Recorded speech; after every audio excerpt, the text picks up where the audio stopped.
Halo Tribuners, selamat pagi dan apa kabar Anda dimanapun berada? Semoga selalu dalam keadaan sehat dan juga semangat ya pagi ini. Senang sekali saya Putri Utami kembali menyapa di Tribun Bastory edisi Selasa 17 Maret 2026. Nah Tribuners, ini udah tanggal 17, kurang lebih 3 hari lagi lah ya kita memasuki Hari Raya Idul Fitri. Dan hari ini karena kita udah melebaran, tema yang akan kita bahas berkaitan dengan lebaran, yaitu strategi sehat Idul Fitri untuk pasien penyakit metabolik dan diet atau pola makan sehat saat lebaran nanti. Nah Tribuners, kita tahu ya bahwa biasanya saat lebaran itu hidangan yang tersedia tuh sangat banyak dan kita sampai kadang bingung mau makan yang mana, pada akhirnya kecolongan semuanya dimakan. Dan karena berlebihan itu nggak bagus ya, apalagi untuk orang-orang dengan penyakit-penyakit tertentu. Nah hari ini pas banget kita akan membahas apa saja sih risiko-risiko yang akan terjadi kalau kita itu makannya nggak karuan saat lebaran, semuanya dihabisin ya kan, apalagi makanan saat lebaran itu kita tahu banyak lemak-lemaknya dan pokoknya nggak begitu bagus ya kalau dimakan secara berlebihan oleh kita. Nah untuk itu Tribuners, untuk membahasnya sudah hadir di studio kami. Hari ini kita bertabur wanita cantik ya Tribuners, langsung aja kita sapa. Yang pertama ada Dr. Dewi Resnawita SPPD, subspesialis Homfinasim, spesialis penyakit dalam, subspesialis hematologi onkologi medik, dan juga ada Dr. Tara Faini Basalamah SPGK, spesialis gizi klinik. Halo, selamat pagi Dr. Dewi, Dr. Tara. Apa kabar hari ini, Dok? Alhamdulillah sehat. Alhamdulillah gimana?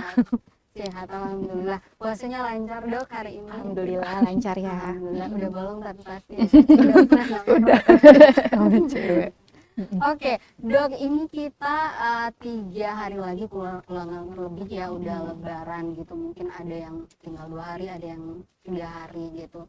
Nah ngomongin saat lebaran, nanti kita benar-benar harus pintar-pintar nih milih makanan-makanan yang harus dikonsumsi saat lebaran.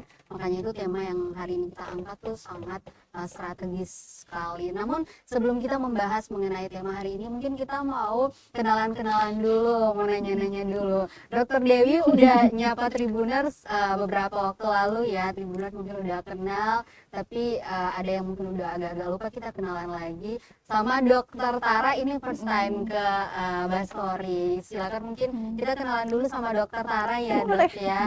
Dok, perkenalkan diri dulu untuk Tribuners, mungkin udah berapa lama gabung di Dagiva, kemudian pengalamannya selama di Dagiva gimana? Silakan, Dok. Oke. Halo, assalamualaikum, selamat pagi teman-teman Tribuners ya, Iya, panggilannya ya. Tribuners. Perkenalkan, saya Dr. Tara, spesialis gizi klinik. Saat ini berpraktik di Ambon dan baru saja join di klinik Dagiva bersama Dr. Dewi ya. Ini juga kali pertama saya join di talk show atau podcast Tribun ya. Mungkin apalagi yang mau dikenalkan?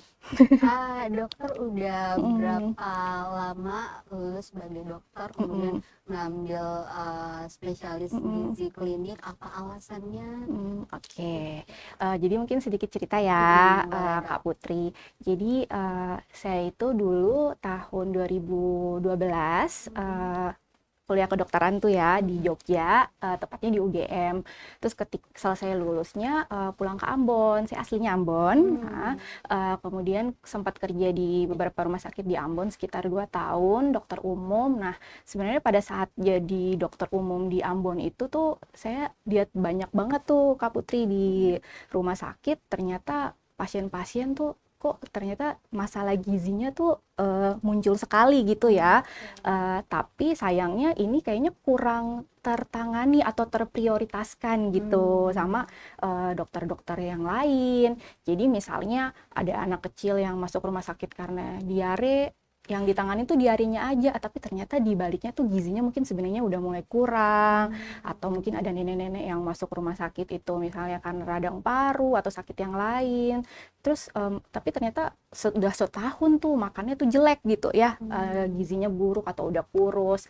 Nah di situ kan kadang mungkin dokter-dokter spesialis lain mungkin seperti dokter Dewi tuh udah sibuk gitu ya dok ya menangani sakitnya gitu. Kadang-kadang masalah gizinya belum terprioritaskan lagi gitu. Jadi di situ saya lihat oh kayaknya ini memang perlu saya mungkin ikut berkontribusi di situ gitu. Jadi tertariklah untuk lebih mendalami ilmu gizi. Kan ternyata itu kan penting ya Putri ya.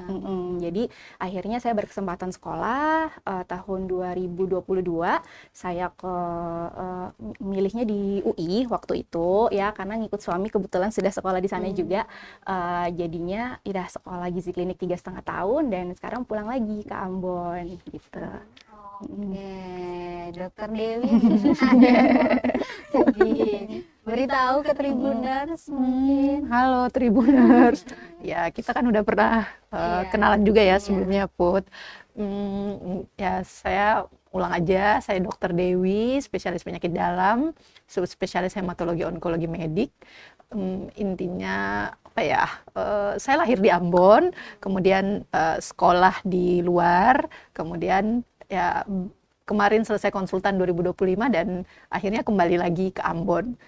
Sebelumnya dengan tahapan-tahapan dari dokter umum, dokter spesialis itu balik kerjanya ke Ambon lagi.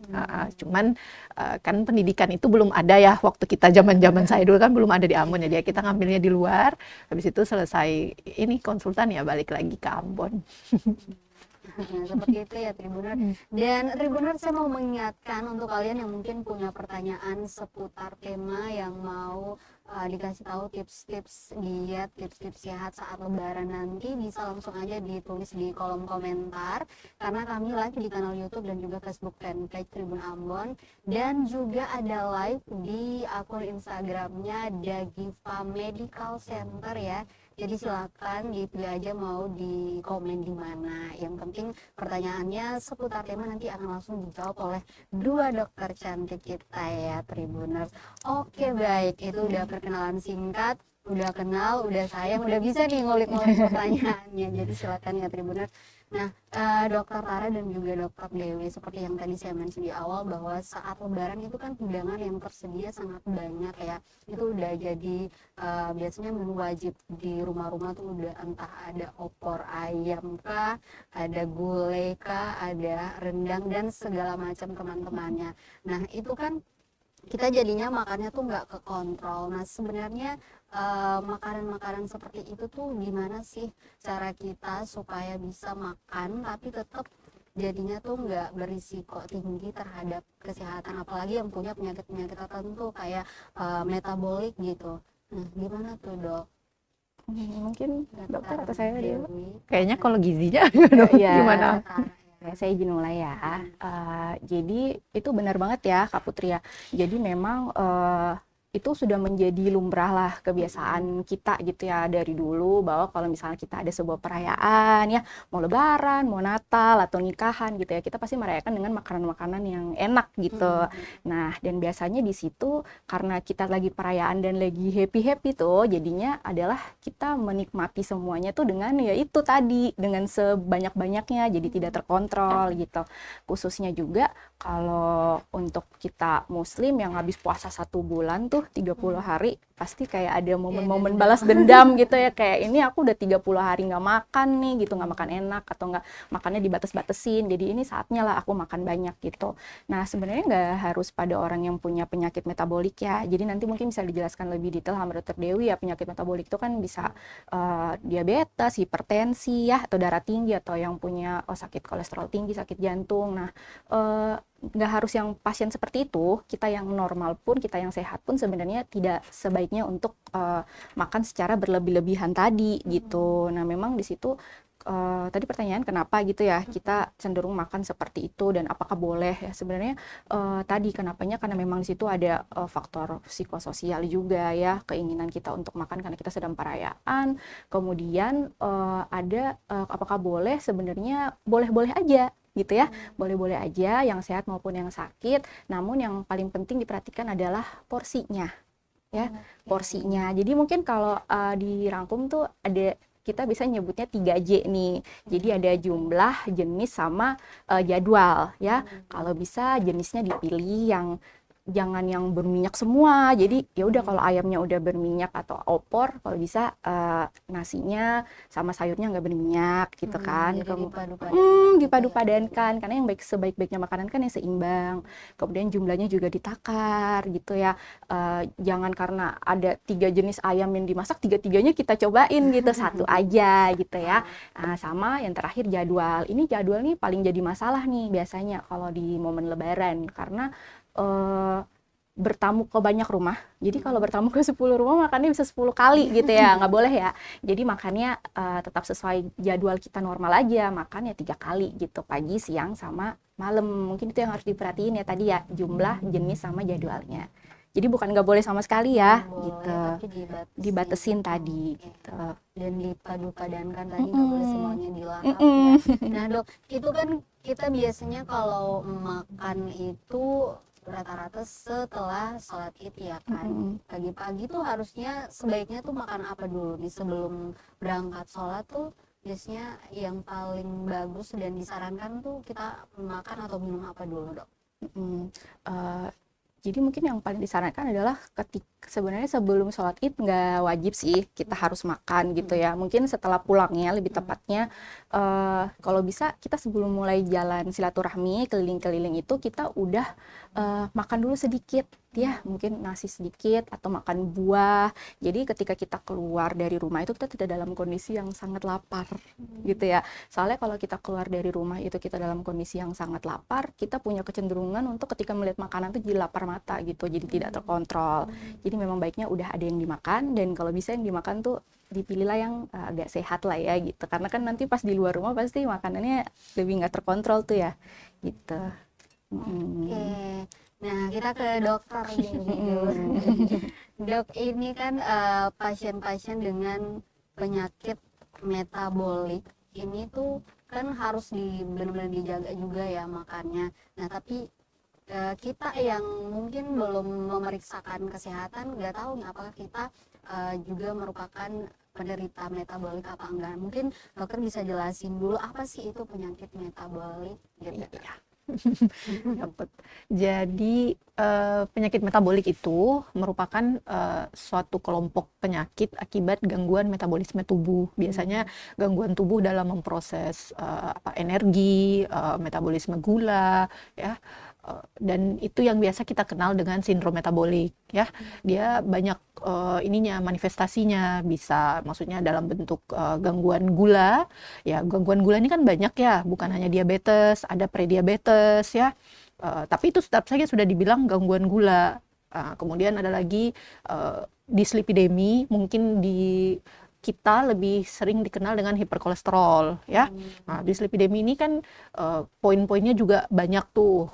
Apakah kolesterol jahat mungkin sering dengar ya. Kemudian nanti dilihat dari kolesterol baiknya juga ya. Kemudian yang ketiga itu tekanan darah ya.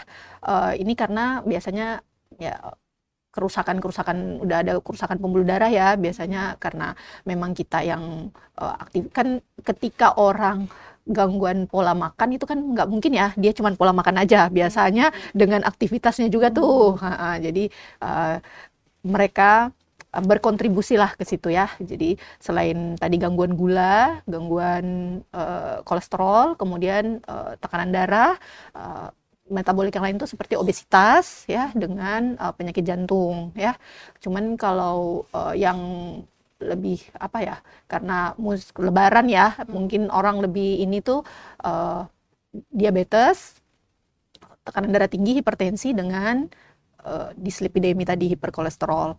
Kapan kita bilang seseorang menderita diabetes itu juga ada ininya, standarnya, nggak tiap hari, nggak bisa tiba-tiba orang datang ke kita misalnya gulanya 200 terus langsung dibilang dia ini diabetes, belum tentu ya. Jadi ada memang kriterianya ketika seseorang didiagnosa sebagai diabetes itu gula darah puasa, dia harus puasa dulu minimal 8 jam. eh, Kemudian diperiksa gula puasanya tuh besar sama, maksudnya nilainya itu lebih dari 126. Nah, kemudian kalau mau dinilai gula darah sewaktu juga bisa. Misalnya kita lagi jalan-jalan nih ke apotek, kan biasa tuh ada orang tua jalan-jalan ke klinik atau mana terus mau cek-cek gula gitu. Nah, itu kalau gulanya lebih dari 200 tapi harus ada eh, ini apa namanya nih keluhan-keluhan yang menyertai, baru dia bisa dikatakan diabetes. Jadi nggak bisa tiba-tiba orang gulanya 210 terus langsung kita bilang diabetes. Dia harus besar dari 200 dengan ada keluhan yang menyertai. Contohnya poliuri, polidipsi, polifagi dengan berat badan menurun yang tidak bisa dijelaskan. Poliuri, polidipsi, polifagi itu maksudnya banyak makan, banyak minum, sering kencing. Itu adalah triasnya orang diabetes. Dengan salah satu tambahnya adalah berat badan menurun yang tidak bisa dijelaskan penyebabnya. Jadi bukan karena dia diet ya, emang dia nggak ngapa-ngapain terus berat badannya turun aja. Jadi kalau gula darahnya udah lebih dari 200 dengan diikuti keluhan yang tadi 3P kita bilangnya ditambah berat badan menurun, itu kita udah bisa mendiagnosis pasiennya diabetes. Atau gula puasa tadi lebih dari 126. Ada juga parameter-parameter lain, cuman ya ini yang lebih sering dipakai. Maksudnya orang awam juga maksudnya sering cek gula kan. Ada juga HbA1c, cuman ya itu nanti ke dokter penyakit dalam aja. Kemudian kalau tekanan darah itu dikatakan hipertensi kalau tekanan darahnya lebih dari 140/90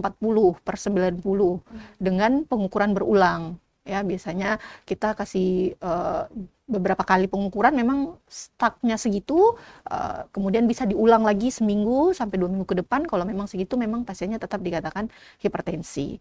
Nah, gitu.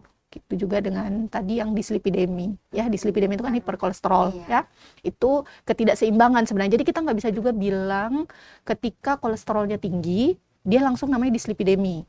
Karena kan parameter kolesterol itu ada LDL, itu yang kita tahu dengan kolesterol jahat, ada HDL, kolesterol baik yang orang sering bilang, ada trigliserid. Nah, nanti ketidakseimbangan mereka bertiga inilah yang kita sebut sebagai dislipidemi. Kalau bahasanya di kita ya bahasa medis, kalau mungkin di bahasanya awam lebih hiperkolesterol. Jadi kurang lebih 3 penyakit itu ya yang tergolong penyakit metabolik ya dok ya? Ya, kurang lebihnya. Maksudnya itu yang gambaran besarnya, walaupun ada yang lain juga. Oke, nah untuk diabetesnya sendiri tadi itu ada takaran-takaran khusus untuk menentukan apakah seorang itu divonis diabetes apa enggak. Jangan show cantik yang mentang-mentang manis terus divonis diabetes enggak ya dok ya. Oke, nah apa saja sih dok penyakit yang sering ditemui berkaitan dengan pola makan ini? Iya, karena pola makan itu berhubungan tadi yang dibilang dengan metabolisme tubuh ya. Jadi sudah pasti yang paling sering adalah penyakit-penyakit itu tadi. Diabetes, hipertensi, dislipidemi, dengan penyakit jantung koroner, obesitas ya.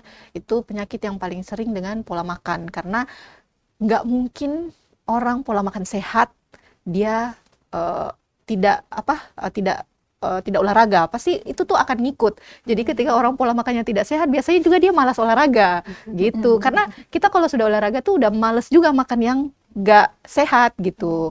Maksudnya dia tuh pasti ya kayak ya sepaket gitu. Walaupun nggak harus bener-bener ini ya, cuman kan pasti biasanya ada ya gimana ya, cheatingnya kebanyakan gitu ya, nggak seperti orang kalau memang yang benar-benar olahraga itu pasti benar-benar dia jaga pola makannya juga gitu. Jadi yang ngikut lah, si pola makannya nggak dijaga, olahraga juga enggak, jadi ya ini ke penyakitnya.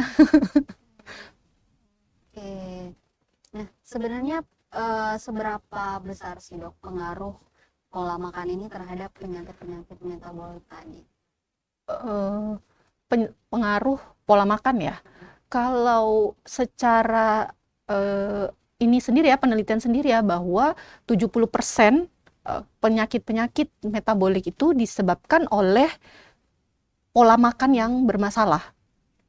70% loh, lumayan loh, itu di luar genetik. Nah, padahal maksudnya genetiknya belum berperan, tapi pola makannya itu sekitar 60-70% itu berpengaruh dari pola makan yang kurang bagus. Karena itu tadi, pola makan itu pasti mengikut ke aktivitas fisik.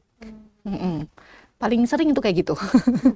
Nah, tapi Dok, kalau orang-orang yang memang udah terbiasa banyak makan, terus makannya nggak milih-milih, nah itu kan lumayan susah tuh buat menghilangin kebiasaan itu. Pasti kalau ada makanan tuh inginnya makan, terus nggak peduli ini mau mengandung apa, yang penting enak dulu. Karena kan apalagi kalau efek-efeknya tuh nggak langsung kelihatan di awal gitu, mungkin efek jangka panjang gitu. Biasanya kan orang mikirnya kayak gitu, makan aja, orang hidup cuma sekali gitu. Biasanya kayak gitu tuh, kapan lagi, kalau bukan sekarang kapan lagi, ntar besok kalau udah mati nggak bisa nikmatin. Nah gitu, gimana cara menyadarkan diri kita supaya benar-benar aware terhadap tadi kesehatan, pola makan, dan supaya terhindar dari berbagai penyakit akibat nggak menjaga pola makan, Dok? Iya, jadi tadi kan dari penelitian sendiri udah bilang bahwa di luar genetik sendiri itu 60-70% berpengaruh dari pola makan. Jadi mindset itu yang harus kita ubah, bahwa maksudnya memang hidup cuma sekali, tapi kan kita mau hidup yang baik-baik aja sampai tua kan, gitu kan. Siapa yang mau cacat di usia tua? Siapa yang mau ngabisin duitnya hanya untuk berobat ke dokter gitu? Sedangkan maksudnya banyaklah keribetan yang harus didapat dari penyakit-penyakit ini di belakang, maksudnya di belakang waktu nanti itu. Jadi mindset yang memang harus dijaga supaya kita tuh tahu bahwa penyakit-penyakit ini nih sebenarnya bisa dihindari gitu. Kecuali memang sudah ada genetik ya, seperti orang gula. Tapi kan bukan berarti bapak saya gula terus saya tiba-tiba gula, kan nggak juga. Memang ada perannya, tapi tetap saja pola makan sama olahraga itu memang sangat mempengaruhi. Jadi kalau ditanya apa tadi yang untuk ininya, mindset yang emang harus kita jaga, bahwa tubuh kita ini yang akan kita pakai sampai kita tua gitu. Jadi kalau kita bisa menjaga tubuh kita, tentu banyak hal yang bisa kita dapat, yang masih bisa kita raih lagi gitu. Sedangkan kalau kitanya udah diabetes itu buang duitnya lumayan banyak ya.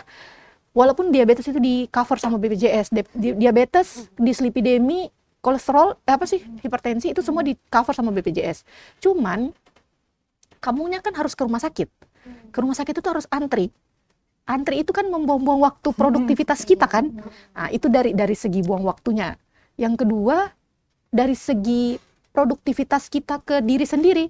Dengan diabetes, kita udah sering kakinya kram-kram karena kan ada neuropati, terus gampang luka, gampang kena infeksi. Tentu kita ke depannya juga hidupnya tidak nyaman ya dengan kayak begitu. Belum lagi komplikasi yang disebabkan oleh penyakit-penyakit metabolik ini. Dia menyebabkan gangguan ginjal, dia menyebabkan stroke ya. Kalau sudah terjadi stroke, sudah cacat, terus apalagi yang mau diharapkan dari hidup ini gitu kan. Kita hanya menyusahkan orang lain gitu. Jadi intinya mindsetnya dulu, kalau emang mau makan yang tadi agak berlebihan, ya mungkin di lain hari bisa dijaga gitu. Mungkin ada hari yang mungkin kayak kita cheating aja gitu ya. Cuman hari lain itu memang benar-benar harus dijaga. Emang kita kan nggak mungkin bisa kacamata kuda terus kan ya, kan nggak mungkin. Namanya juga hidup ya. Cuman ya harus bisa menyeimbangkan lah. Kalau masih belum sadar juga mungkin bisa dibawa ke walaupun sehat, bisa dibawa ke rumah sakit, lihat nih orang-orang yang menderita berbagai penyakit akibat dari nggak jaga pola makan, salah satunya ya gitu. Sekalipun memang ada peran-peran lainnya juga kayak genetik dan lain-lain. Nah, biasanya Dok, saya Dokter Tara dulu, biasanya kalau sebelum lebaran atau setelah lebaran gitu, ada nggak sih kayak misalnya pasien-pasien yang datang untuk konsultasi gizi misalnya setelah lebaran, kalau udah kecolongan makan banyak atau gimana, biasanya kayak gitu nggak Dok? Itu sering, Sering ya, ya? sering banget. Oke. Jadi kebanyakan pasien yang lagi program diet tuh suka tuh menggunakan momentum puasa untuk sekalian diet nih, ya kan, mumpung makannya jadi lebih sedikit. Dan memang secara natural walaupun kita nggak diet, biasanya kalau puasa 30 hari ada lah ya turun-turun sedikit gitu ya. Nah, tapi tiba-tiba pas lebaran karena tadi dia kalap, akhirnya naik lagi tuh.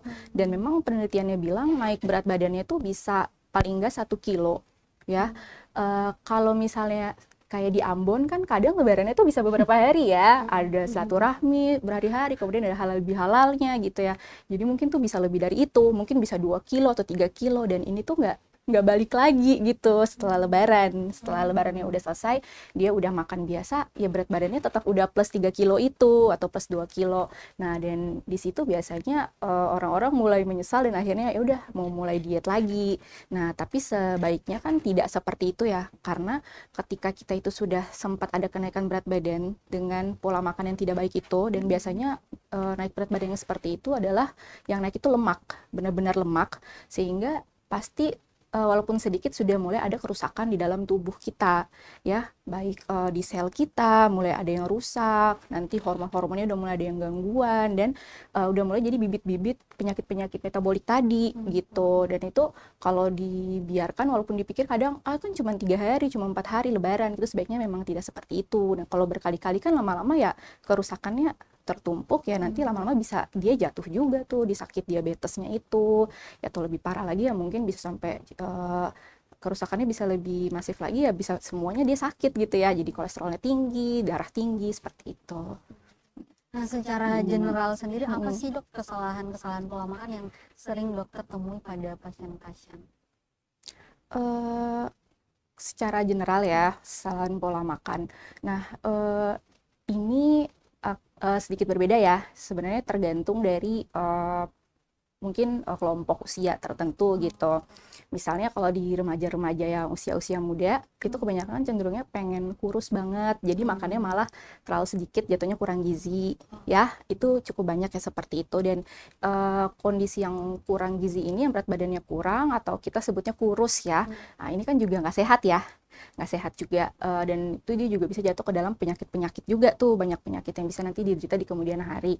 Atau ada juga kalau yang usia muda tapi cowok-cowok itu lebih banyak yang makannya banyak gitu ya, yang penting kenyang gitu. Atau mungkin yang udah usia lebih tua lagi itu kecenderungannya kebanyakan makannya berlebih.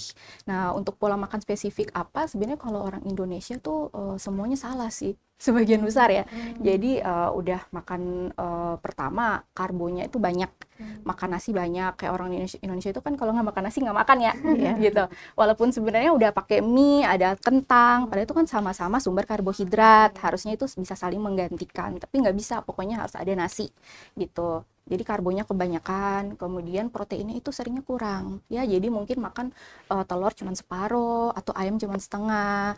Di satu sisi sayur atau buah biasanya jarang ya, jarang banget makan sayur sama buah. Nggak banyak orang Indonesia yang kebutuhan serat dari sayur dan buahnya itu tercukupi gitu. Mungkin saya sendiri juga kalau dihitung-hitung belum tentu cukup ya, karena untuk mencukupi itu cukup banyak gitu, kita butuh makan sayur dan buah. Jadi mungkin di situ udah makan karbonya kebanyakan, proteinnya kurang, seratnya kurang. Nah, yang banyak lagi adalah minyak ya. Jadi makanan Indonesia itu khasnya segala sesuatunya itu pengolahannya menggunakan minyak dan berlebihan. Semuanya Digoreng. Ada juga ada es krim goreng. Apa aja dibikin goreng gitu ya, pokoknya diminyakin, udah ditepungin terus digoreng gitu ya. Nah, itu memang kesalahan-kesalahan di situ, dan seringnya itu bukan lauknya yang salah, tapi pengolahannya paling sering. Jadi misalnya banyak tuh orang yang bilang nggak boleh makan daging merah atau nggak boleh makan ayam kebanyakan gitu ya, padahal sebenarnya kan ayam sama dagingnya tuh nggak salah ya, yang salah tuh mungkin mengolahnya ya. Jadi udah ayamnya sehat malah dikasih tepung, digoreng lagi atau dibikin santan seperti itu mungkin kesalahan-kesalahannya di situ, di pemilihan makanannya sama pengolahannya Ya, gitu. dan justru makanan-makanan itu yang dijadikan makanan sehari-hari dan jadi favorit, malah dijual di mana-mana tuh. Gimana kita mau menuju Indonesia Sehat 2045 ya? Iya. Agak susah juga ya dok ya. Nah, sebenarnya ini mau dibilang apa ya, tugas siapa, nggak ada tugas siapa-siapa, tugas kita sendiri ya, bagaimana cara merubah mindset tadi kata dokter Dewi. Oke, nah sebenarnya cara paling sederhana ada nggak sih dok bagi masyarakat untuk bisa mulai menerapkan pola makan sehat dalam kehidupan sehari-hari? Walaupun ya pasti agak sulit ya dok ya kalau udah jadi kebiasaan juga. Sebenarnya mungkin cara yang paling gampang adalah ya mereka harus paham dulu, teredukasi dulu ya, apa sih pola makannya sehat itu seperti apa, dan kalau dia tidak makan dengan sehat yang terjadi apa gitu ya, seperti yang dokter Dewi jelasin gitu. Sakit, dan sakitnya bisa ada komplikasi dan itu akan berlarut sepanjang hidupnya gitu. Itu dia harus paham itu dulu, karena kalau dia nggak paham itu dia nggak akan paham kenapa dia harus makan sehat gitu. Nah kemudian kalau dia sudah paham itu, baru mungkin memulainya tuh bisa dari hal-hal yang sederhana, misalnya minuman manisnya diganti air putih dulu, ya itu paling simpel ya gitu. Jadi ayo kita setiap makan minum aja air es gitu, nggak usah esnya dikasih sirup atau pakai gula lagi gitu. Mungkin dari situ. Kemudian sama kita memilih dulu di antara makanan-makanan yang nggak sehat tadi, yang paling sehat yang mana gitu ya. Misalnya ada makan di warung nih, contoh orang kantoran gitu ya, makan di warung ada ayamnya yang ditumis sama satunya ayam goreng tepung, ya mungkin sama-sama pakai minyak tapi mending yang ditumis aja gitu kan, itu minyaknya nggak seberapa gitu sih. Mungkin dari pertama kita sadar dulu, kemudian kita mengganti dari hal-hal kecil dan memilih menu dengan metode memasak yang lebih sehat gitu. Sama mungkin ngurangin cemilan kali ya. Apalagi momen lebaran nih kan, kayak kue-kue nastar, kastengel yang kecil-kecil yang lucu-lucu itu. Tapi sebenarnya walaupun kecil itu sangat berdamage gitu ya, efeknya tuh gede. Nah mungkin sekadar info ya, jadi misalnya kayak nastar nih, nastar tuh kan kecil banget ya, 2-3 butir nastar tuh udah setara nasi segenggam gitu kalorinya. Kalorinya, padahal kenyang enggak juga gitu ya, cuma manis-manis aja. Jadi itu memang kita harus bijak banget memilih cemilan. Cemilan itu kalau misalkan benar-benar kita hilangin dari menu makanan kita, atau dikurangin atau diganti dengan cemilan yang lebih sehat, itu biasanya bisa, selain bisa nurunin berat badan, tadi kontrol metabolik di tubuh juga bisa jadi lebih bagus sih. Karena kan pasti tinggi gula sama susu, mentega gitu ya. Dan emang jaga pola makan itu benar-benar ngaruh ke semuanya ya dok, bahkan Ngaruh. ke wajah kita, apalagi perempuan-perempuan yang pengen awet juga sebenarnya itu salah satu kuncinya tuh jaga makan juga. Cuman banyak dari kita yang belum sadar gitu, banyak yang lebih memilih untuk menggunakan skincare ini itu. Ternyata salah satu tips yang paling simpel juga tuh jaga pola makan ya dok. Oke, nah tapi saya mau ke dokter Dewi lagi dok. Biasanya tuh kita kadang nggak sadar gitu bahwa ternyata kita udah mulai mengalami tanda-tanda tubuh mulai nggak sehat gitu, tapi ya nggak nyadar gitu. Sebenarnya apa sih tanda-tanda awal tubuh mulai mengalami gangguan kesehatan akibat dari pola makan yang tidak sehat tadi dok? Biasanya tubuh itu pasti udah ngasih alarm dulu ya, ketika kita tuh udah mulai berlebihan. Biasanya tuh paling sering kita tuh mudah capek. Aktivitasnya cuma ringan tapi udah capek ya. Kemudian yang selanjutnya itu ini gampang bawaannya tuh mau stres aja gitu ya, bawaannya tuh pokoknya sensitif gitu ya, kayak karena itu tadi kita mudah capek, jadi bawaan orang capek itu kan gampang stres ya. Terus berat badan yang naik sulit dikontrol gitu, maksudnya kok berat badan saya nambah terus ya gitu. Jadi berat badan naik, kemudian gampang stres, tubuh cepat capek ya, sama ketika kita ini kita jadi biasanya juga itu pasien-pasien mengeluh gampang apa ya, nafsu makannya tuh memang tetap naik aja gitu, maksudnya tuh kayak mau makan terus karena kita udah terhipnotis untuk makan terus, kemudian udah sugesti diri kita untuk makan gitu. Jadi ketika pola makan kita tidak terarah kan, kita jam-jam makan itu kita tidak kontrol, jadi tubuh akan selalu bilang kalau saya tuh mau makan itu. Apalagi kan kalau yang kita makan tuh kayak gula ya, itu kan ini banget, apa namanya, adiktif banget sama badan itu. Jadi selalu mau mencari itu lagi. Jadi paling sering tuh pasien tuh selalu kayak gitu, datang berat badannya gampang naik, susah turun, kemudian gampang capek. kemudian gampang stres, sama selalu doanya tuh kayak mau makan terus bawaannya gitu. Itu yang berarti memang udah ada sesuatu nih yang terjadi gitu. Jadi itu ya dicatat ya Tribuners ya. Nah kemudian dok, banyak pasien yang beranggapan bahwa selama mereka minum obat itu mereka boleh bebas makan apa aja saat lebaran. Nah apakah anggapan ini bisa dibenarkan atau seperti apa? Mungkin penjelasannya. Anggapan itu salah dan tidak boleh ya. Jadi obat itu fungsinya memang mengontrol ya, dia hanya mengontrol saja, tapi tidak mungkin dia bisa mengimbangi semuanya dengan kita punya pola makan yang memang salah. Kalau dia bisa mengimbangi, tentu tidak usah ada dokter gizi dong, begitu kan? Kan logikanya kayak gitu kan? Karena ketika cuman obat aja yang dibutuhin kan berarti tidak perlu ada lagi yang ngatur makanan. Tapi kan obat itu diciptakan, dia hanya membantu untuk si penyakit tadi. Jadi dia kan pasti obat itu dia ke targetnya. Kalau misalnya obat gula berarti kan dia ke apakah kerjanya di pankreas kah ini obat, apakah dia kerjanya di otot, kemudian kalau hipertensi kerjanya obatnya di mana, apakah memang di sistem ginjalnya, ada sistem renal angiotensinnya, misalnya dia kerjanya di mana. Tapi kan dia tidak berfungsi untuk menghilangkan faktor pencetus. Kan yang mencetuskan penyakit-penyakit ini kan tadi si pola makan itu. Ya, jadi ketika pola makannya tidak dijaga, ya pasti tetap aja dia penyakit itu tetap aja nggak ada gunanya dengan kita minum obat itu tanpa kita menjaga pola makan. Kita aja maksudnya orang yang sehat saja logikanya dia tetap menjaga pola makan, ya kan? Maksudnya orang yang tidak ada penyakit metabolik ini harusnya kan memang dia tetap menjaga pola makan, apalagi orang yang memang sudah sakit gitu. Jadi ibaratnya itu kayak kalau ada genteng bocor itu ya jangan cuman nyediain ember di bawah buat nada si hujannya, tapi diperbaikin si genteng yang bocor tadi ya. Oke, jadi seperti itu. Nah, untuk orang-orang yang biasanya makannya itu banyak tapi badannya tetap gitu-gitu aja, nggak naik-naik, nah itu gimana tuh dok? Biasanya mereka beranggapan nggak apa-apa orang makan banyak tapi badan tetap stabil, nah itu gimana sebenarnya dok? Oke, nah sering ya yang kita temuin di masyarakat itu menyebutkan makan banyak dan makan sedikit itu sangat subjektif. Biasanya orang kurus itu ngakunya makannya banyak, orang gemuk ngakunya makannya sedikit. Ya, orang gemuk bilang saya makan udah sedikit, tapi kok saya nggak kurus-kurus, atau orang gemuk bilang saya makan udah banyak banget loh dok tapi berat badan nggak naik gitu.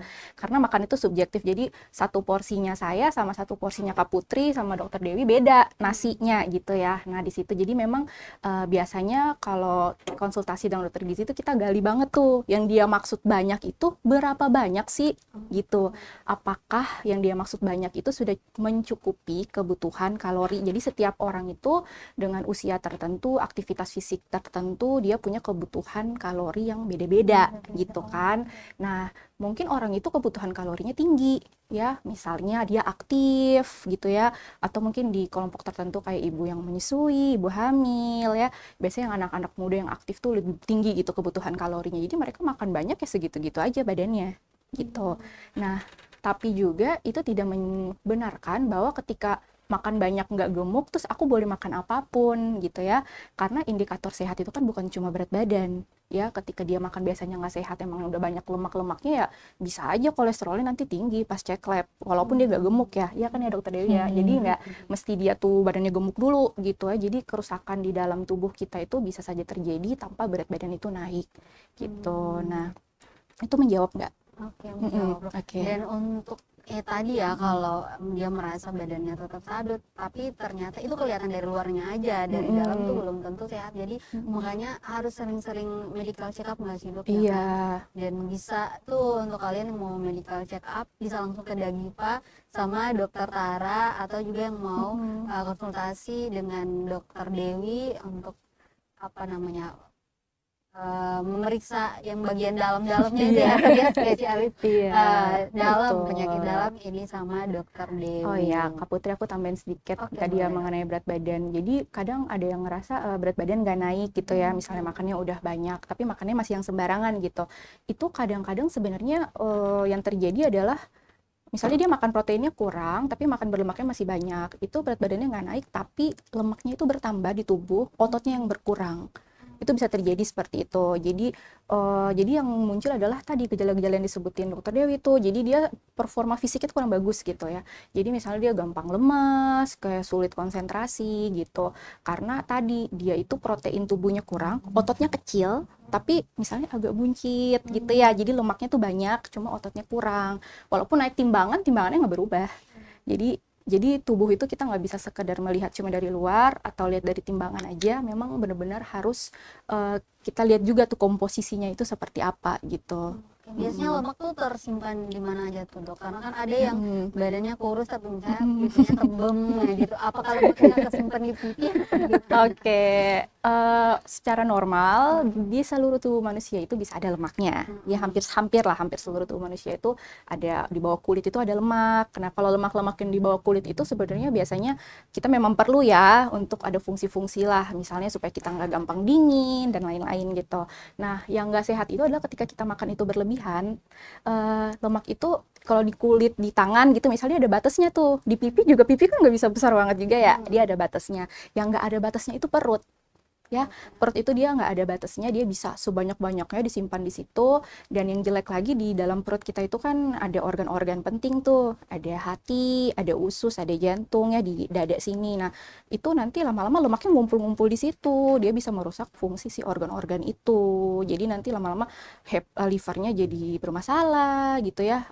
Lemak yang di jantung juga bikin jantungnya jadi pompanya nggak bagus, jadi nanti lemaknya mengganggu di dalam. Itu kita sebutnya lemak visceral ya, lemak yang di dalam organ itu. Jadi itu memang bahayanya di situ. Biasanya bapak-bapak yang buncit gitu ya. Nah, jadi memang salah satu indikator penyakit metabolik ya, sindrom metabolik itu adalah lingkar perut.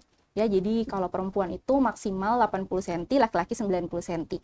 Nanti diukur sendiri ya, Tribuners di rumah. Nah, jadi diukur pakai pita ukur ya di atas pusar ya, di udel situ diukur. Kalau misalnya yang perempuannya lebih dari 80 cm itu udah kita bilang obesitas sentral, ya itu nggak boleh lebih dari itu gitu.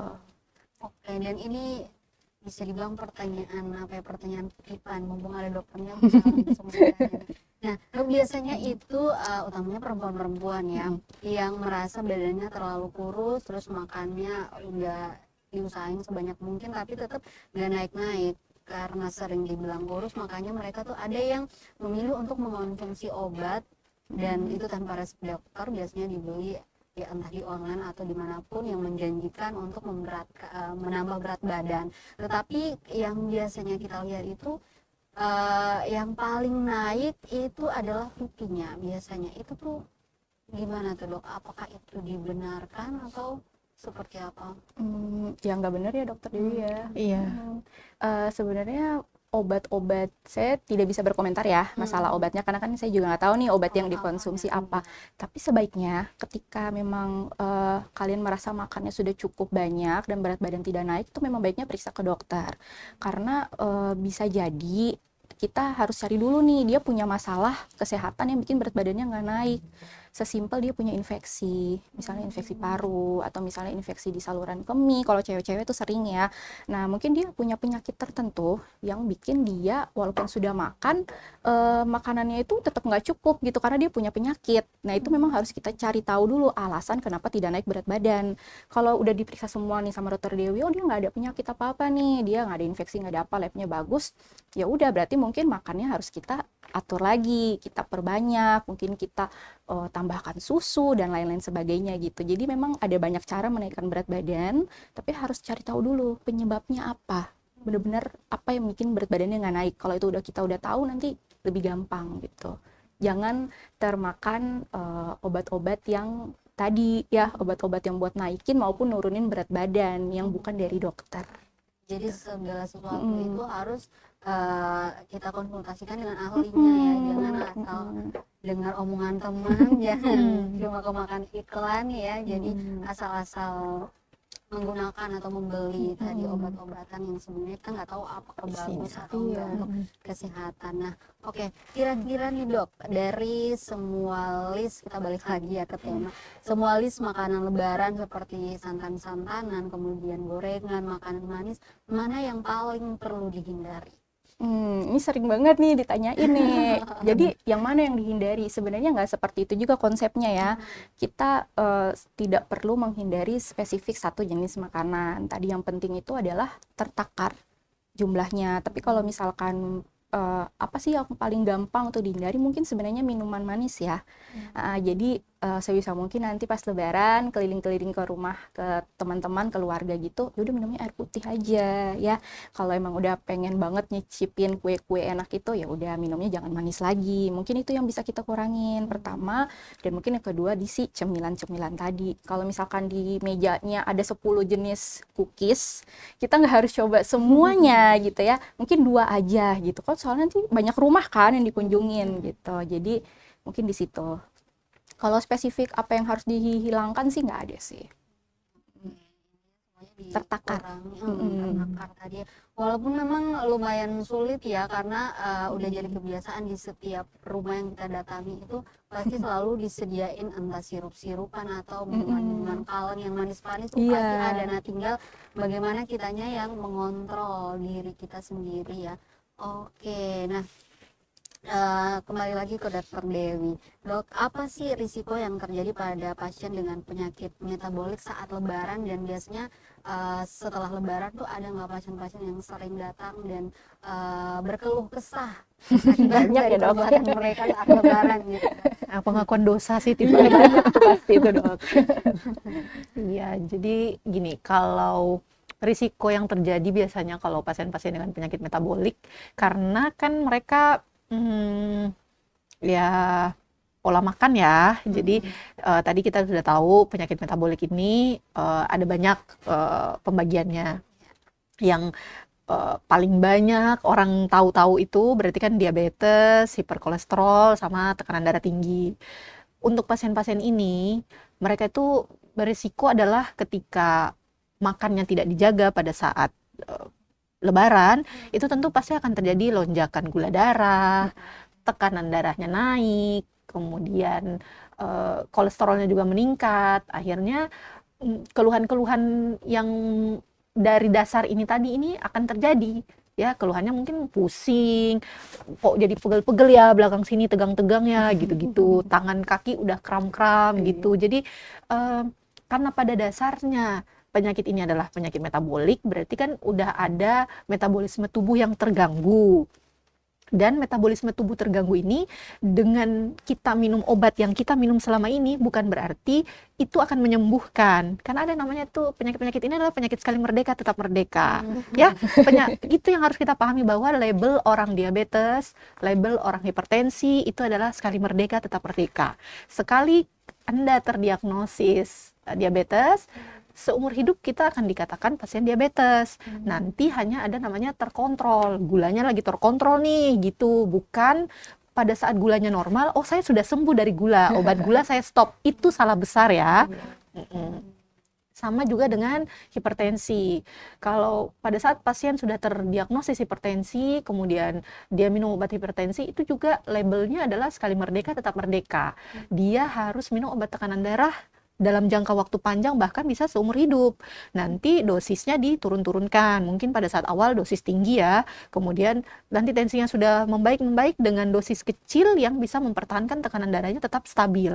Bukan berarti tekanan darahnya lagi normal, dibilang saya sudah sembuh dari hipertensi, terus obatnya di stop. Tidak seperti itu gitu. Karena memang masalahnya tuh sudah di masalah selnya itu kan yang bermasalah. Jadi obat-obatan ini akan terus diminum dalam jangka waktu panjang. Cuman mungkin ada yang namanya on off, misalnya terlalu rendah ya, jadi mungkin bisa ditunda dulu sambil nanti dievaluasi seminggu 2 minggu, dicek lagi gitu. Atau gulanya lagi tiba-tiba turun banget gitu ya, itu nanti harus ditunda dulu, nanti kontrol lagi ke dokter nanti kapan lagi dimulai. Bukan berarti yang dibilang tidak akan lagi minum obat gitu. Sehingga kalau kita sudah ngerti dan paham tentang penyakit ini, kita pasti akan tahu risikonya apa. Kalau kita tidak melakukan habit yang bagus lagi untuk kita yang sudah sakit, tentu risikonya pasti akan terjadi lonjakan-lonjakan yang tadi. Dan ketika ada lonjakan terjadi, disitulah yang nggak bagusnya. Misalnya gula naik, yang tiba-tiba orang masuk dengan gula 500 itu kesadaran bisa kesadaran menurun, bisa nggak sadar pasiennya. Tekanan darah tiba-tiba naik kan bisa stroke gitu. Dan hal-hal ini yang mau dijaga supaya tidak terjadi cacat. Ya, kalau udah cacat itu udah susah. Iya. Dan makanya biasanya kalau kita lihat orang-orang tua pada banyak yang stroke karena itu ya dok ya. Iya. Nah tapi dok, sebenarnya penyakit metabolik ini dia lebih kelompok usia yang paling rentan untuk kena penyakit metabolik itu ada nggak sih dok? Ya, paling sering memang sih kita tetap di atas umur 45 ya, 40-45 itu kita screening untuk orang-orang yang dengan punya bakat keluarga dengan penyakit metabolik ya, dan yang memang punya lifestyle yang tidak baik itu. Jadi di atas 40 tahun itu memang sebaiknya dilakukan screening pemeriksaan. Tetapi tidak dipungkiri bahwa penyakit-penyakit ini sudah banyak juga terjadi di usia muda.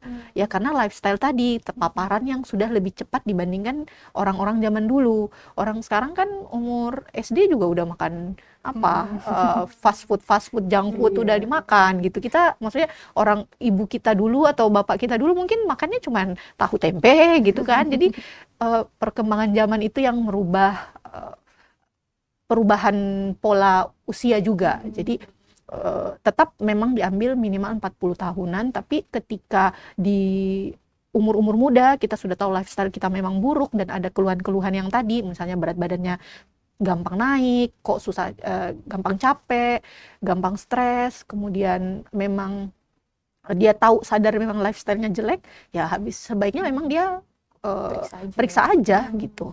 Kan mencegah, maksudnya mengobati di awal, di stadium-stadium awal penyakit itu kan tetap jauh lebih baik lah dibandingkan dengan sudah jelek gitu. Dan kita yang muda-muda ini kan banyak yang kurang aware ya terhadap kesehatan, tentang dipikir masih muda, masih bisa gerak-gerak, oke, sehat, padahal nggak taunya udah banyak penyakit di dalam tubuh. Nah, pada pasien diabetes nih dok, seberapa besar sih pengaruh makanan tinggi gula terhadap lonjakan gula darah mereka dok? Ya boleh ya. Oke, seberapa berefek gitu ya. Jadi ketika tadi seperti dokter Dewi jelaskan ya, jadi orang-orang yang diabetes nih, memang sudah diabetes itu kan dia sudah ada kerusakan tuh di dalam proses mengolah gula di dalam tubuhnya gitu kan. Jadi gula di dalam tubuh, si hormon-hormonnya, enzim-enzim itu sudah ada yang rusak, udah tidak berfungsi dengan baik. Jadi ketika dia makan gula dengan jumlah yang normal aja, itu gulanya bisa naik dibanding kita orang yang nggak ada diabetesnya, apalagi kalau dia makan gula berlebihan gitu ya. Jadi ya itu sangat berefek dan bisa menaikkan gula darahnya dengan sangat cepat, apalagi biasanya konsumsi gulanya tuh combo ya, jadi ya makan utamanya, cemilannya, minumannya semuanya manis, ya udah naiklah itu gula secara nggak karu-karuan dan ya bisa langsung tiba-tiba pasiennya muncul gejala ya, bisa jadi nggak sadar ya, macam-macam gitu gejalanya dan ujung-ujungnya berakhir di IGD. Itu secepat itu mempengaruhi, apalagi kalau misalnya dia minum obatnya nggak teratur, karena itu cukup sering juga tuh pasien-pasien yang seru mungkin karena pulang kampung gitu ya, nggak di rumah, obatnya entah nggak dibawanya nggak cukup gitu, jadi minum obatnya udah nggak bener, makannya nggak benar, itu cepat banget naik gula darahnya. Berarti hal yang sama juga kurang lebih terjadi di pasien hipertensi ya. Untuk pengaruh tinggi garamnya sendiri itu kurang lebih sama kayak diabetes tadi. Oke, nah tapi untuk mereka yang belum tahu apakah menderita diabetes ataupun hipertensi, berarti harus melakukan check up tadi ya, bisa ya langsung ke Dagiva berarti melayani Iya, bisa. Oke, itu biasa langsung ke dokter siapa? Kalau cek gula darah atau hipertensi tadi dok? ya nanti ke poli penyakit dalam bisa, atau ke dokter umum dulu juga bisa, tergantung pasiennya preferensi gimana. Dan yang jangan tunggu usia 40 dulu ya dok ya, medical check up, karena yang masih muda-muda juga harus sadar diri, oh ya sering makan makanan yang gak sehat, terus apalagi gak dibarengi dengan olahraga, walaupun tubuh belum langsung kena penyakit sekarang, tapi itu nggak menutup kemungkinan udah banyak yang rusak di dalam gitu ya dok. Benar. Oke, baik. Nah, sekarang saya mau minta ini dong dok, tips-tips singkat dari dokter Tara dan juga dokter Dewi untuk kita yang mau menghadapi Lebaran nanti kurang lebih 3 hari lagi ya. Gimana step by step yang harus kita lakukan, utamanya untuk pola makannya biar bisa terhindar dari berbagai penyakit metabolik, biar nggak over lah ya makannya. Silakan mungkin dari dokter. Aku duluan ya. Dewi. Oke, kalau saya sih berarti labelnya mereka sudah penyakit metabolik dulu ya, maksudnya udah pasien sakit. udah sakit ya. Intinya kita harus mengenali dulu penyakit kita ya. Penyakit kita ini ada di range yang mana nih gitu. Kayak kalau saya baru terdiagnosis gula kemarin gulanya 500, masa sih sekarang saya harus makan lagi yang enggak ini kan kayak gitu. Jadi semua orang kan punya level penyakitnya beda-beda. Nah, mungkin yang satu orang penyakitnya sudah terkontrol.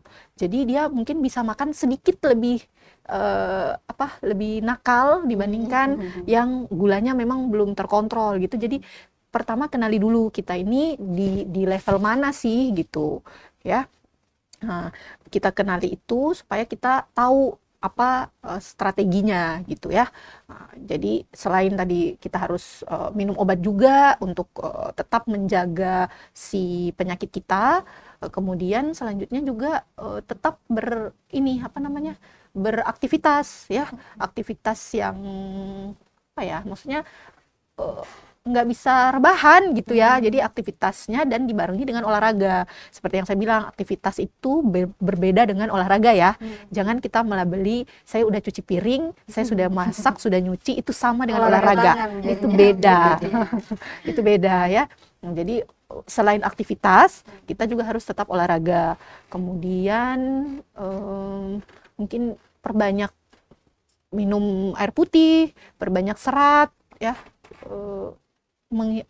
Dan satu lagi mungkin ketika pasien-pasien ini mungkin seperti tadi dokter Taro juga udah bilang, misalnya udah makan nih di hari ini, mungkin di hari besoknya ya lebih dijaga lah gitu. Kan memang kita hidup juga memang sekali ya, tapi maksudnya ya kita kan hidupnya memang sekali, tapi kan untuk bertahun-tahun gitu, bukan cuma untuk hari ini aja gitu. Dan nggak ada orang bercita-cita besok udah meninggal ya. Berumur panjang. Gitu, jadi ya gitu deh. Oke, jadi tadi ya beraktivitas, jangan sampai rebahan nge-scroll TikTok, apalagi ini udah momen-momennya menuju libur kan dok. H-3, H-2 tuh rata-rata udah pada libur. Banyak yang menghabiskan waktu libur untuk yang nggak berfaedah kayak nge-scroll TikTok, itu sangat tidak disarankan ya oleh dokter Dewi. Oke, kalau dokter Tara mungkin ada yang mau di Sebenarnya sebagian besar sudah tersampaikan ya oleh dokter Dewi. Mungkin sedikit merangkum aja kalau untuk tentang makannya mungkin ya. Jadi intinya ketika nanti kita lebaran, pokoknya ini kan udah nonton nih, udah di mindset kita bahwa kita harus menjalankan lebaran dengan bahagia tapi juga sehat gitu ya. Karena kalau kita sakit, tahun depan lebarannya udah nggak bahagia lagi gitu kan. Nah, kemudian tadi jadi dari pagi mungkin sebelum kita jalan kita sudah makan dulu biar kita nggak lapar mata. Kemudian kalau bisa kita mengontrol tadi 3J tadi, jadi jenisnya kita pilih, jumlahnya juga nggak perlu banyak-banyak, sama jadwalnya juga kita atur, makan tetap 3 kali ya.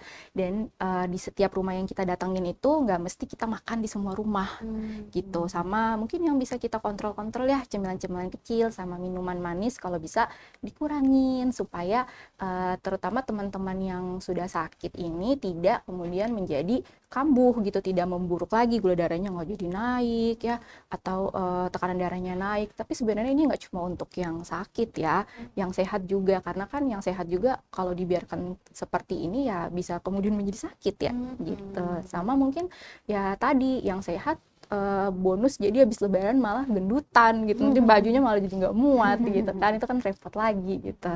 Oke, jadi itu ya, dan apa yang sudah disampaikan sama dokter Dewi dan juga dokter Tara jangan disimpan sendiri ya, sebagai informasi sendiri, kalau bisa disebarin, dikasih tahu juga sama keluarganya biar sama-sama punya kesadaran untuk menjaga kesehatan menjelang Idul Fitri ini dan sampai seterusnya ya dok ya, karena kita tahu bahwa banyak yang masih belum sadar atau ya udah tahu pengetahuannya udah ada tapi masih belum bisa meninggalkan kebiasaan-kebiasaan buruk yang memang ya, cukup sulit ya untuk dihilangkan begitu. Dan kalau di Dagipa sendiri dok, sebelum lebaran kayak gini tuh biasanya ada yang konsul-konsul nggak sih mengenai gizi ataupun nanya tips-tips gitu sama dokter-dokter sebelum lebaran tuh bisa ada nggak dok? Kalau saya sih biasanya kan pasien-pasiennya kan udah kontrol-kontrol sebelumnya ya. Jadi mereka itu datang udah dari sebelum puasa malahan. Ya kayak pasien-pasien DM, diabetes, hipertensi itu kan dia mau ngatur obatnya nih. Dia udah datang tuh di sebelum puasa, udah nanya, "Saya nih harus kayak gimana, Dok? Apalagi kalau ada obat yang diminumnya 3 kali sehari, itu saya harus gimana? Terus dosisnya kayak gimana?" Jadi untuk pasien-pasien yang sebelumnya sudah terdiagnosis dan dia rajin kontrol, biasanya sebelum puasa memang saya sudah ingetin, usahakan kontrol sekali supaya kita bisa atur ininya, jadwal obatnya dan dosisnya. Jadi ada obat yang mungkin lebih bagus diminumnya pada saat buka puasa supaya nggak terlalu menurunkan gulanya gitu. Ada obat mungkin yang lebih bagus, maksudnya nanti pas sahur juga nggak apa-apa gitu ya. Jadi dia paling banyak itu memang udah kontrol dulu sebelum puasa, jadi udah tahu harus ngapain ya. Terus kalau misalnya pasien-pasiennya yang memang selama ini belum pernah kontrol, terus datang juga ada, itu paling seringnya adalah ketika mereka loyo pada saat puasa gitu. Jadi pada lagi puasa, aduh kok saya loyo banget ya. Jadi baru ke dokter tuh. Ternyata dicari, didapat ternyata diabetes, atau dia memang lagi sementara konsumsi obat diabetes tapi tidak berkomunikasi sama dokternya, akhirnya obatnya mungkin dosisnya masih dia minum seperti sebelum puasa. Kan memang ada adjust dose ketika orang lagi puasa, itu ada aturannya untuk supaya menghindari hipoglikemi pada saat puasa gitu. Jadi kalau saran saya untuk pasien-pasien diabetes, hipertensi, yang penyakit-penyakit kronis kayak gini, sebelum puasa memang sebaiknya dikonfirmasi dulu ke dokternya untuk dosisnya. Kemudian yang memang belum terkonfirmasi penyakit metabolik, pada saat puasa harusnya itu jadikan ajang sebagai sadar bahwa kita harus hidup sehat. Toh kalau pada saat puasanya misalnya tiba-tiba loyo, karena kan biasanya sudah sering makan tuh, terus pada saat puasa tiba-tiba loyo kan tubuh udah terbiasa dengan gula yang tinggi, terus tiba-tiba drop. Jadi itu yang biasanya mereka datang ke kita, barulah terdiagnosis pasien dia diabetes. Itu udah beberapa tuh, dan lumayan loh, masih umur 38, bayangin. Muda-muda gitu Masih ya, Dok? 38 itu udah beberapa kali kemarin, 38, 42, itu kan rata-rata muda banget ya. Dia baru tahu ternyata dia gula pada saat kemarin puasa, dia tiba-tiba drop. Terus terdiagnosis lah dia gula. Jadi itu apa ya, memang kalau kita tidak aware di awal ya setengah matinya yang kayak gitu, jadinya masa tiba akal lah jadinya. Pada saat ada keluhan ya baru tahu, oh ternyata saya kayak gini. Jadi intinya Muda-muda tuh dok kayak 25-an, 23-an, ada nggak yang udah aware terus memeriksakan kesehatan mereka, mendeteksi apa mereka menderita diabetes dan lain sebagainya, ada nggak? kalau umur 20-an boleh dibilang sangat jarang ya, karena nggak ngerti juga mungkin edukasinya yang masih terlalu belum edukasi yang bagus ya ke masyarakat atau harusnya mungkin ada edukasi ke sekolah, ke kampus gitu ya, untuk kasih tahu. Apalagi kan sekarang coffee shop di mana-mana ya, Tribuners gitu ya, dan di sana itu dengan berapa banyak gulanya. Jarang loh orang di coffee shop itu pesennya less sugar atau apa, pasti biasanya sesuai aja, reguler gitu kan. Jadi banyak yang usia muda itu memang belum aware dengan penyakit metabolik ini, apalagi ketika belum punya keluarga yang menderita gula atau mereka menderita hipertensi tadi. Ketika dia nggak ada keluarga yang kayak gitu, dia nggak tahu tuh. Nah, akhirnya datang ke kita mungkin nanti udah komplikasi, atau nanti udah umur 32, 35-an itu baru datang. Tapi kalau umur 20-an itu sangat jarang, kecuali tadi keluarganya ada menderita hal yang sama, atau dia memang tipe penyakitnya yang memang kayak diabetes ada tipe 1 ya, yang memang dari usia muda sudah ada tapi dia baru tahu di umur 20-an. Ada juga hipertensi yang memang dari usia muda sebenarnya dia sudah tahu tapi dia baru ngerasa di umur 20-an gitu. Jadi pas ada gejala lah baru dia tahu gitu. Kalau dia mau aware, saya rasa mungkin cuma 1 atau 2 orang mungkin ya dari sekian populasi gitu. Jarang banget. Ya, mungkin kadang ada yang periksa tuh misalnya kebanyakan kalau yang obes dok. Misalnya dia datang tuh ke dokter ya karena dia gemuk gitu, dan di situ biasanya kayak kita dokter gizi saranin periksa labnya ya, kalau bisa dia screening di situ karena dia obes, kalau bisa dia periksa lab, periksa gula, periksa kolesterol di situ, dan biasanya secara tidak sengaja ketemu bukan karena memang dia sadar gitu ya gitu. Rata-rata itu emang karena udah kelihatan sakit baru datang ya. Belum punya kesadaran sendiri begitu, yang masih muda-muda. Mungkin ini bisa jadi apa ya, perhatian kita bersama supaya bisa mencerdaskan seluruh masyarakat ya. Tentang kesehatan tuh emang jarang banget orang, apalagi kayak yang nge-scroll informasi tuh rata-rata jarang banget soal kesehatan ya. Oke, jadi mungkin kayaknya kita harus sering-sering banget podcast nih biar masyarakat bisa banyak yang teredukasi mengenai kesehatan. Nah, ngomongin soal ngecek kesehatan, untuk di Dagipa sendiri itu melayani medical check up dan masih buka itu sampai H-min berapa lebaran dok? Awal kita ini kan kalau di pengumuman kami terakhir tanggal 19 ya, kita 19 masih buka sampai sekitar jam 7 malam. Tapi ternyata lebaran tanggal 21 ya. Lebaran tanggal berapa sih sebenarnya? Ada yang 20, ada yang 21. Iya. Muhammadiyah kan duluan. Tapi berarti memang Dagipa masih tetap bisa sampai bahkan tanggal 19 Iya, ya. 19 sampai jam 7 malam masih buka. Mungkin kalau praktek dokter ya sekitar sampai jam 5 jam 6 ya, supaya yang kerja bisa pulang di jam 7 karena kan pasti kalau praktek ada obat yang udah resepin dulu apa segala macem gitu-gitu. Jadi tutupnya sih jam 7, praktek dokter mungkin sekitar sampai jam 5 jam 6 aja gitu. Tapi nanti udah buka lagi di tanggal 23 Tribuners.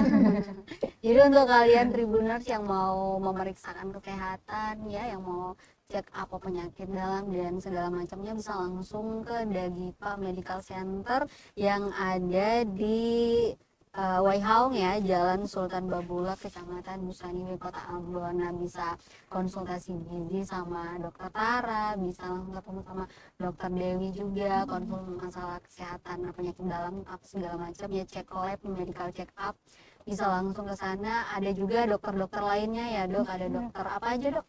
Ada dokter umum, ya, dokter gigi, sama rencana nanti dokter anak juga. Oke, jadi silakan untuk para ibu-ibu ya, bumil-bumil yang mau memeriksakan kehamilan bisa langsung juga ke Dagipa. Ada dokter gigi juga. Untuk kalian yang mau apa, nambal gigi, apalagi biar cakep ya sebelum lebaran. Iya, bleaching. Mumpung masih ada 3 harian lagi nih menuju lebaran, bisa langsung aja tuh ke sana. Dan ada nggak sih kayak di Dagipa itu promo-promo begitu, ada nggak dok? Iya, itu nanti tergantung momen-momennya pasti ada. Oke, wow. Silakan ya, dan mungkin kalau nggak mau langsung ke alamatnya, bisa juga melalui ini ya, Instagramnya, IG-nya @dagipa-medical ya. Bisa langsung nanya-nanya admin dulu kalau mau janjian sama dokternya, mau nanya-nanya jadwal dokter juga boleh, atau mau langsung ke kliniknya juga langsung boleh ya. Oke, baik, terima kasih banyak Dokter Tara, Dokter Dewi atas informasinya yang sangat bermanfaat dan luar biasa. Semoga ini bukan hanya didengar masuk kuping kanan keluar kuping kiri, tapi benar-benar bisa diterapkan di kehidupan kita sehari-hari. Bahkan bukan Indonesia Sehat 2026, Indonesia Sehat 2026, 2027 dan seterusnya, nggak harus nunggu 2045 ya dok ya. Oke, Tribuners, akhirnya saya Putri Utami pamit. Semoga kalian nanti bisa menikmati Idul Fitri dengan tubuh yang sehat, pikiran yang sehat, dan bisa merealisasikan seluruh informasi baik yang udah disampaikan oleh Dokter Tara dan juga Dokter Dewi. Dan nanti pastinya kita akan bahas lagi informasi-informasi menarik seputar kesehatan dengan dokter-dokter menarik lainnya yang ada di Dagipa. So kalian stay tune terus nanti di Tribun Ambon dan juga di IG-nya Dagipa Medical ya. Akhirnya saya Putri Utami pamit. Selamat apa nih? Udah siang ya. Selamat siang. Sampai jumpa dan amato. Download Tribun X sekarang. Menghadirkan lokal menjadi Indonesia.